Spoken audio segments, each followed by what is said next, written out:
ಎಲ್ಲರಿಗೂ ನಮಸ್ಕಾರ. ದಸರಾ ಹಬ್ಬದ ಹಾರ್ದಿಕ ಶುಭಾಶಯಗಳು. ಬನ್ನಿ, ಇದು ನಮ್ಮ ವಿಶ್ವಕರ್ಮ ಸಮಾಜದ ಗುಳೇದಗುಡ್ಡದ ಕಾಳಿಕಾದೇವಿ ದೇವಸ್ಥಾನ. ಬನ್ನಿ, ಇಲ್ಲಿ ನವರಾತ್ರಿಯ ಮೊದಲನೇ ದಿನವನ್ನು ಯಾವ ಥರ ಆಚರಿಸ್ತಾರೆ ಅಂತ ನೋಡೋಣ. ಬನ್ನಿ. ಎಲ್ಲರಿಗೂ ಅರಿಶಿನ ಕುಂಕುಮ ಕೊಡುವುದರ ಮೂಲಕ ಶ್ರೀ ಕಾಳಿಕಾ ಮಾತೆಯ ಮಂಗಳಾರತಿಯನ್ನು ಮಾಡಲಾಗುತ್ತದೆ.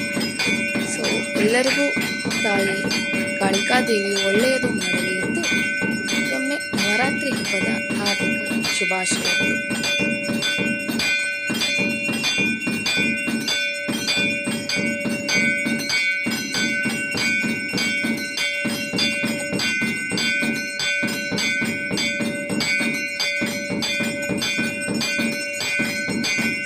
ನೋಡಿದ್ರಲ್ಲ ನಮ್ಮ ಕಾಳಿಕಾದೇವಿಗೆ ಯಾವ ಥರ ಪೂಜೆ ಮಾಡಿದ್ರು ಅಂತ.